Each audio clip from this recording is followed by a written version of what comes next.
Olá, eu sou a professora Giancarla Momonato e vamos falar um pouco sobre redação, lógico.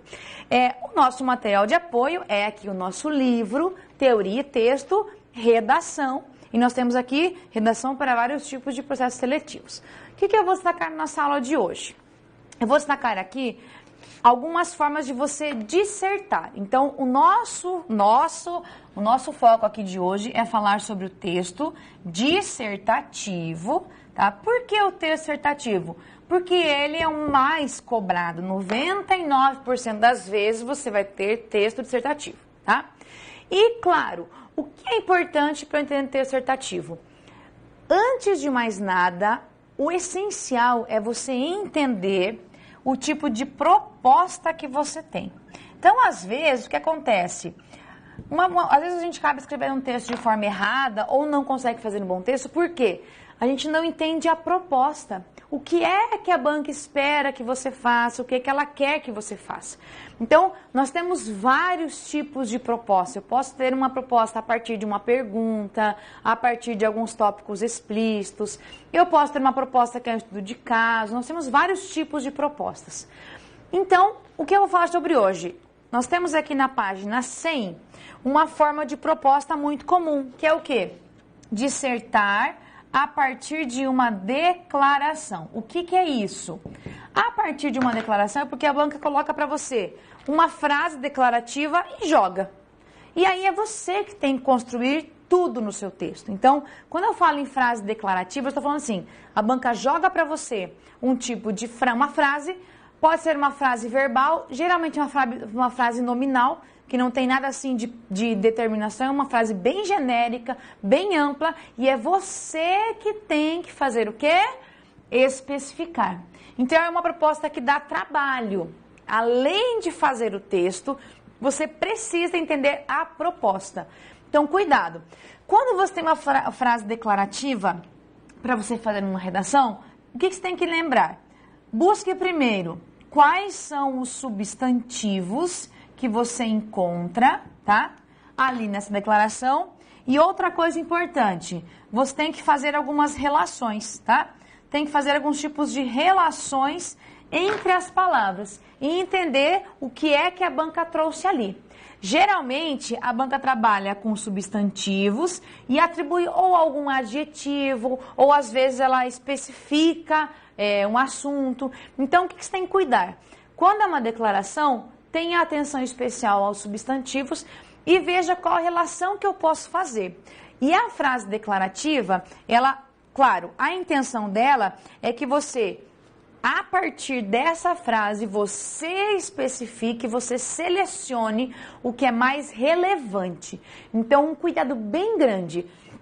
Aqui na frase declarativa, você vai ter geralmente o quê? Um assunto, tá? A banca te traz o assunto. E o seu trabalho aqui é fazer o quê? Trazer as especificações. Tem que especificar o que é que você vai falar sobre esse assunto. E nessa especificação aqui, claro, dá um trabalho sim, por quê? Você tem que saber que a seletividade é o que vai garantir o texto coerente, um texto bem fundamentado. Então, o mais difícil de uma questão com a declaração, nós temos dois extremos.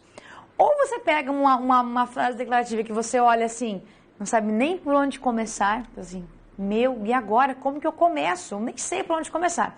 Ou o contrário, ou você tem uma frase declarativa que fala assim, nossa, eu sei tudo sobre isso. Então, são os dois extremos muito negativos. Por quê? Não saber nada é muito ruim, porque não sabe nem como começar e vai acabar colocando o quê? Senso comum. Quando você sabe demais, o erro é você fazer o quê? Encher o seu texto de informações e não selecionar o que é necessário mesmo e o que é relevante. Então, tenha esse cuidado.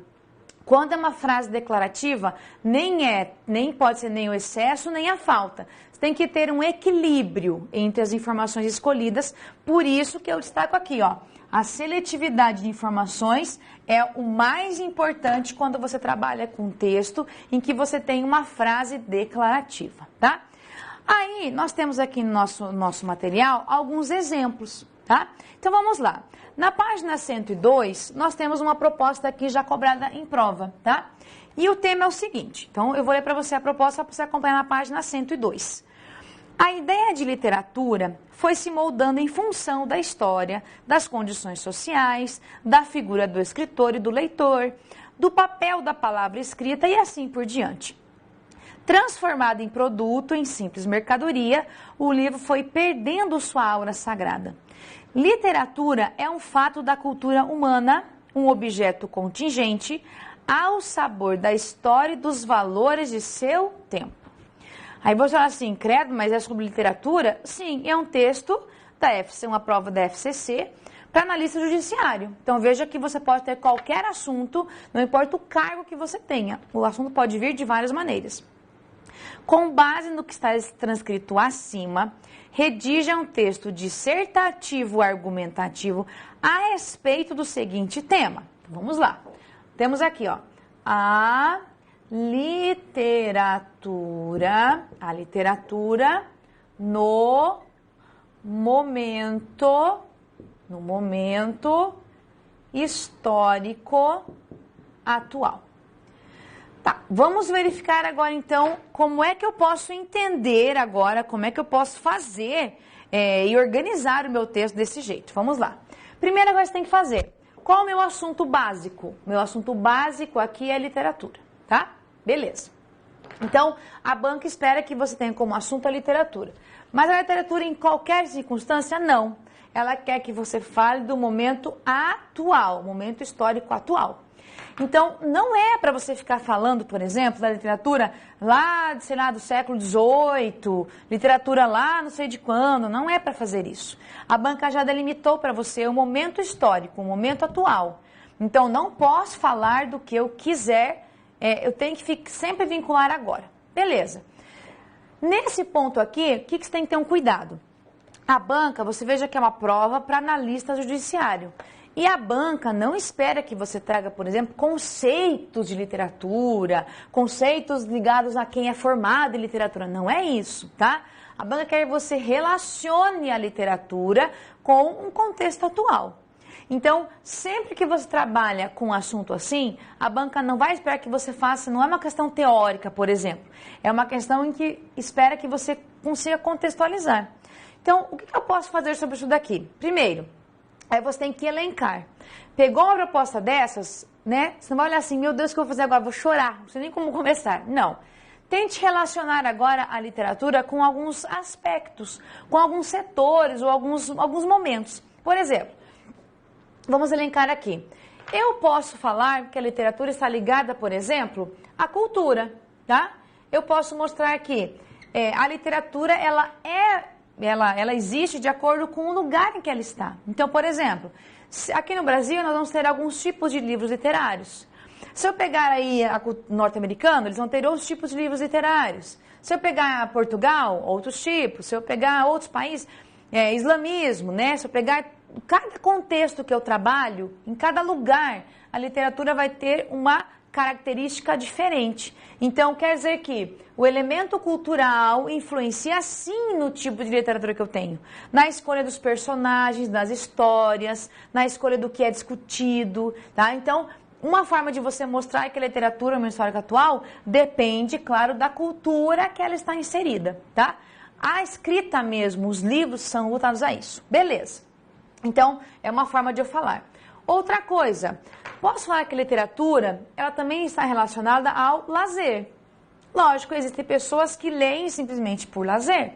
Que leem porque gostam de passar um tempo, gostam de usar o texto para passar o tempo nos dias que não tem nada para fazer, sabe? Então, o lazer ele pode estar vinculado à ideia de você ter um prazer que é relacionado ao lazer, amarrado à literatura. Beleza. O que mais que eu posso relacionar? Bom, além disso, eu posso pensar que a literatura também está ligada a alguma profissão. Como assim? Aí tem dois tipos de profissão, né? Existem pessoas que são os estudiosos, tá? Então você olha como o leque vai abrindo. Eu tenho aqui então pessoas que estão os estudiosos em relação à literatura, pessoas que trabalham mesmo com isso, que estudam para isso, tá? Existem os estudiosos e também existem os autores.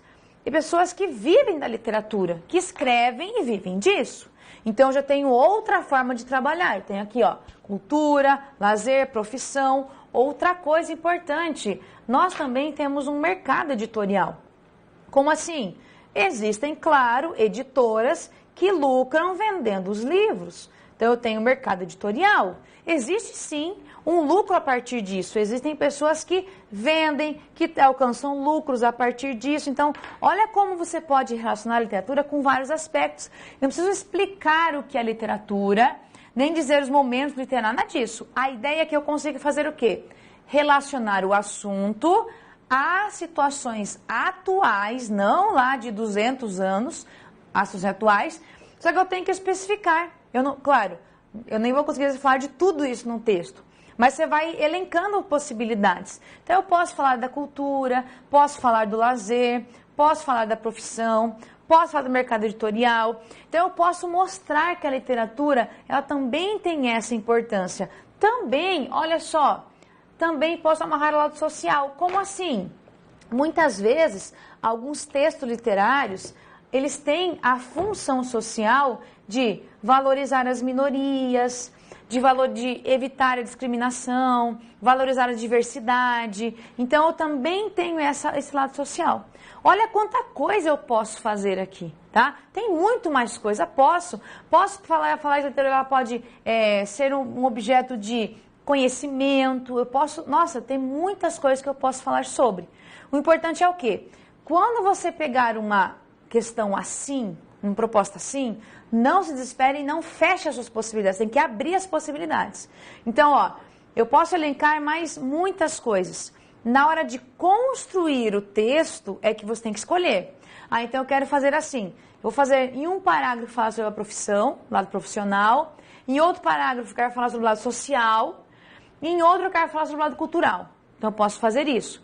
O ideal é que você saiba escolher, fazer um rol de possibilidades aqui, estabelecer um rol de possibilidades e escolher entre elas qual é aquela que eu tenho mais segurança e selecionar as informações. Isso é importante. Então, numa frase declarativa, não pode se desesperar e achar que, nossa, e agora eu faço o quê? Não. O ideal é que você vá relacionando.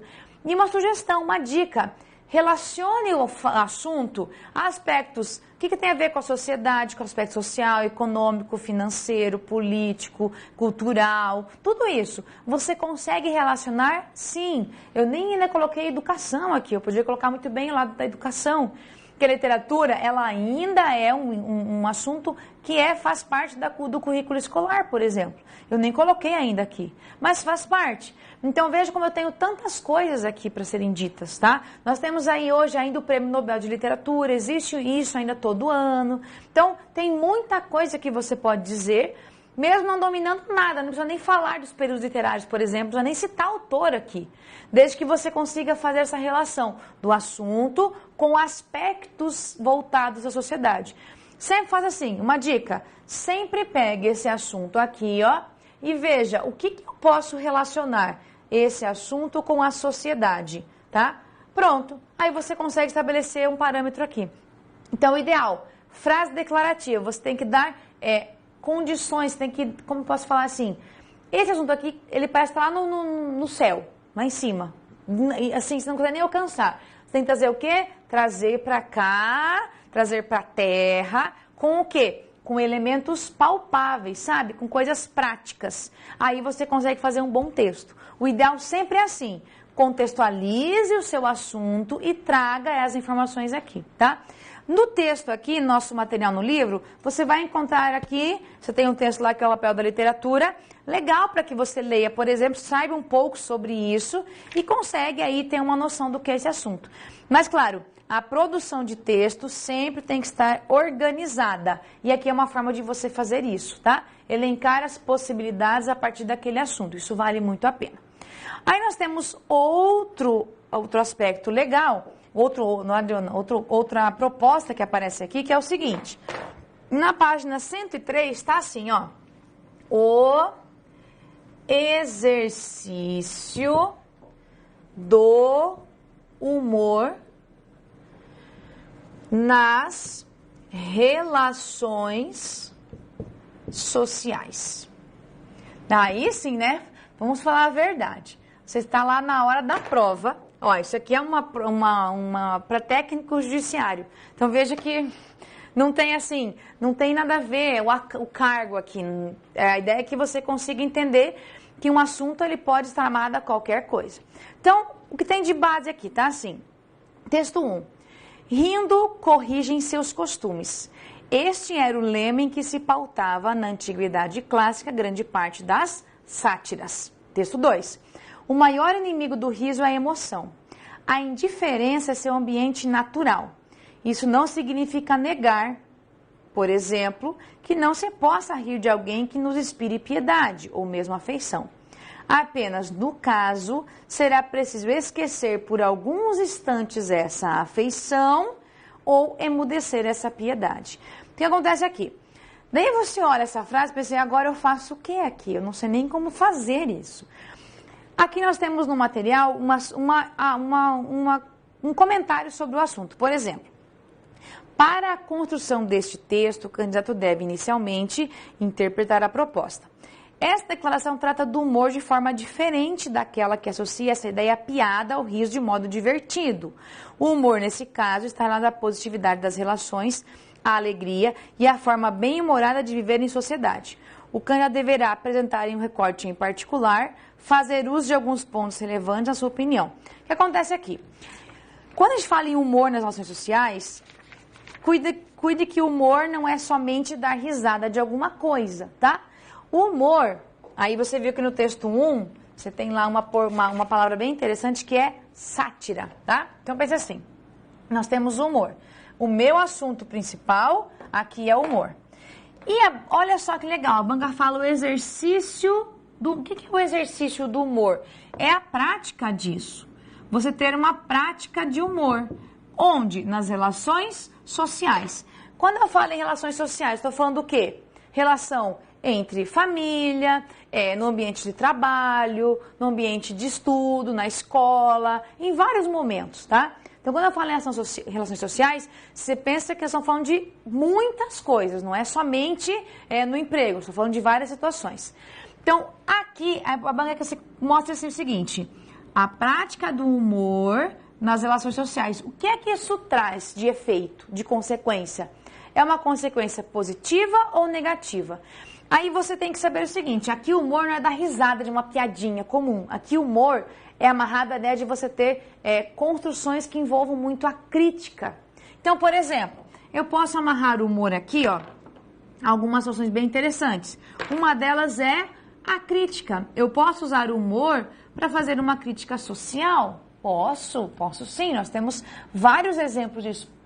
Se você buscar em alguns jornais, você vai encontrar algumas charges que são construídas por meio de um humor, mas para quê? Para fazer uma crítica. Geralmente as charges que você encontra em jornais são críticas políticas, por exemplo. Então, essa prática do humor é para que, por meio da crítica, se provoque uma reflexão. Então, olha a importância de ter isso daqui, para que exista, por meio desse humor, uma crítica a respeito de alguma coisa, porque o riso faz com que a gente consiga perceber isso. Se você for hoje contextualizar, por exemplo, com as redes sociais, se você for pensar nessa lógica, as redes sociais hoje tem um prato cheio para isso, tá? Se for perceber hoje como existem aqueles memes, sabe? Esses tipos de situações em que você, a partir de uma rede social, divulga muita informação, também é feito a partir disso o exercício desse humor. O humor, ele aproxima as pessoas.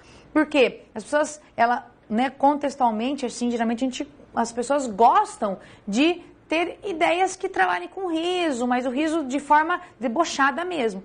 Então, muitas vezes, esse humor ele aproxima as pessoas, aproxima pessoas de setores diferentes, de classes diferentes, quando é um assunto que é comum a todos. Outra coisa importante, o humor, ele trabalha com a sátira. O que é a sátira? Aquela crítica velada, aquela ideia de que você mostra que está errado, sabe? Quando você coloca uma charge, por exemplo, que parece, mas não é. que não é o que está escancarado, mas tem muita coisa implícita. Então, essa sátira, ela faz parte das relações sociais sempre, tá? As indiretas, aquelas piadinhas em que você diz sempre com uma intençãozinha, por mais que seja uma piada, mas tem um fundo de verdade ali. Então, esse exercício do humor, o que você vai lembrar? O humor, ele serve nesse caso, pensando nesse contexto, para que você consiga ter uma crítica. E o humor não é da risada. Então, uma das coisas importantes que você pode falar do humor. O humor, ele aproxima as pessoas. Ele faz que exista uma aproximação. Quando as pessoas se identificam com aquela informação, com aquela charge, por exemplo. E também pode, ao mesmo tempo, fazer o quê? Um distanciamento. Quando você percebe que as pessoas elas não concordam com aquilo lá. Então, nós temos um distanciamento, tá? Outra coisa importante. Nós temos aí muitos tipos de humor que eles trabalham com classes sociais ou com países. Então, existe muito isso. Classes que se falam uma da outra por meio do humor. Então, a prática do humor, ela faz parte, ela fundamenta as relações sociais. Isso que você tem que mostrar. Em alguns momentos, a gente tem uma aproximação, quando as pessoas elas se identificam com aquele humor que é mostrado ali. Ou às vezes de distanciamento, as pessoas não se identificam com aquele humor e não concordam com aquilo lá. Então, essa prática do humor faz com que as pessoas comecem a ter senso crítico, repensar sobre alguma coisa, estipular alguns tipos de argumentos, provoca discussão. Então, veja como é importante para isso. E isso eu estou falando apenas aqui, muito mais em situações sociais coletivas. Mas também posso pensar dentro da família, dentro de alguma instituição mais fechada. Isso pode acontecer em qualquer momento. Desde que você mostre que a prática do humor é praticamente uma condição para as relações humanas e elas têm os dois lados. A prática tem dois lados. Tanto aproxima quanto distancia, tá? Aqui, para deixar o texto melhor, vale muito você usar exemplos. Aqui os exemplos vão ser, assim, a grande chave para o texto ficar bom, para não ficar só lá, sabe, muito nas nuvens, para vir um pouquinho mais pé no chão. Então, aqui os exemplos vão valer muito. Por isso que é legal que você trabalhe com isso daqui e sempre pense assim. Eu tenho que falar do humor, não enquanto risadinha, de dar risadinha de qualquer coisa, mas trazer o riso como forma de sátira, de crítica em relação a alguma coisa. Essa é a base do humor que eu tenho aqui. Aí nós temos outro assunto ali também, tá? Outra frase que é assim. A formação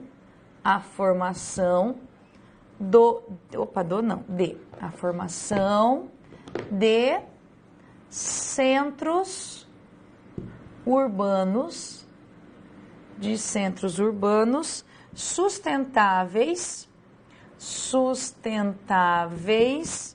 no século XXI. Bom, então nessa proposta temos o seguinte, o texto de apoio, está assim. As áreas urbanas do mundo vão mais que dobrar de tamanho até 2030. O motivo é o crescimento descontrolado da população mundial, aliado a um processo migratório desordenado de pessoas para as zonas urbanas. O impacto desse crescimento será mais intenso em cidades pequenas e médias, diz estudo divulgado por ocasião de um encontro sobre biodiversidade na Índia. No entanto, para alguns, o fato de o planeta ser obrigado a urbanizar novas áreas pode representar uma oportunidade para o surgimento de cidades planejadas, mais verdes e saudáveis. Aí, a banca pede o seguinte, a formação de centros urbanos sustentáveis no século XXI. Então, o que acontece aqui? Primeiro, a banca traz uma frase declarativa, aqui já é uma frase um pouquinho mais, parece assim, palpável, né? É tão abstrato quanto o do humor, mas o que você tem que pensar? Então, estamos falando sobre centros urbanos. O que é isso? Cidades, tá? Então, quando eu falo sobre centros urbanos, estamos falando então de cidades, dessa relação que existe de pessoas que se organizam socialmente e coletivamente. Beleza. Outra palavra importante, formação. Então, quer dizer que estamos falando de centros urbanos que vão ser formados ainda, tá? Que não são os que já existem. E uma palavra muito, muito importante aqui, ó, sustentáveis, quando? Século XXI. Então, olha quanta informação nós temos numa mesma frase. Eu tenho que falar o seguinte: a formação de centros urbanos sustentáveis no século XXI. O que acontece aqui? Aqui você vai ter que só mostrar, e eu, como sugestão, é legal que você mostre o lado positivo disso, porque a ideia de sustentabilidade é o que norteia, né, atualmente as discussões sobre meio ambiente, sobre tudo. Então, olha como é importante você mostrar que isso aqui é positivo.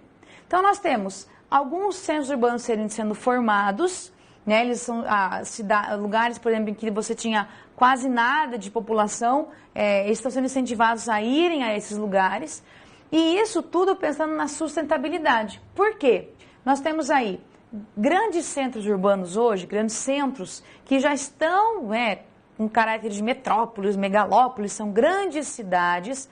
Por exemplo, São Paulo, Rio de Janeiro, Curitiba, várias cidades são muito grandes e que foram crescendo de forma desordenada.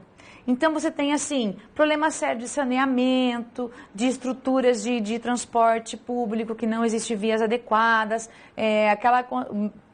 acaba vindo muita violência, poluição sonora, poluição do meio ambiente. Então tem muita coisa relacionada a isso.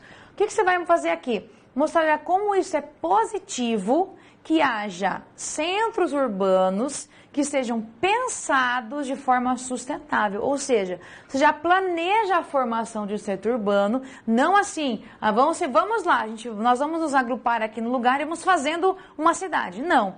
A ideia é que haja um planejamento para que as cidades já cresçam já com infraestrutura. Então, olha como isso é legal. Aqui, você vai mostrar o que eu sugiro que você faça, mostrar qual é o lado positivo disso. Por quê? Com esse lado positivo, você vai garantir sustentabilidade. O que é sustentabilidade? Que você consiga manter algo por muito tempo sem trazer danos severos. Então, você tem aqui, por exemplo, você vai ter uma infraestrutura adequada.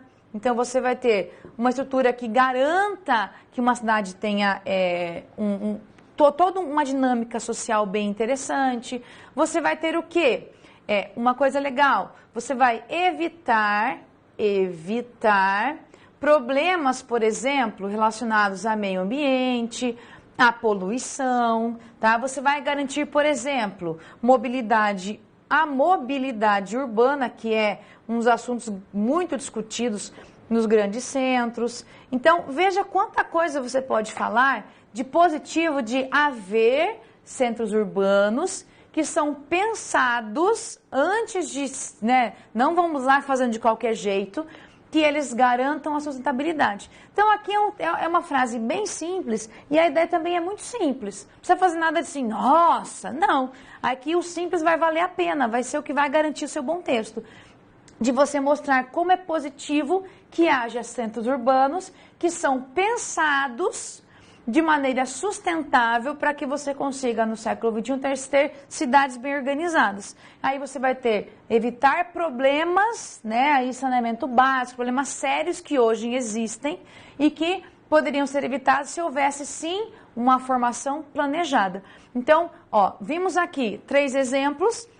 O nosso material aqui, esse aqui está na página 104. Então, nós temos aí 3 exemplos de como eu posso ter uma proposta feita a partir de uma declaração. O importante é o quê? Entender como a declaração foi feita. Então, numa frase declarativa, você tem que buscar os substantivos e verificar quando a banca contextualiza isso. Feito isso, vai estabelecendo alguns aspectos que podem ser discutidos a partir do assunto central. Aí você escolhe o que é mais adequado e compõe seu texto, legal? A palavra de ordem é organização, seletividade de informações e coerência na hora de escolher o que você vai colocar no seu texto, para que sempre haja uma relação entre as ideias, legal? Então, até um próximo encontro.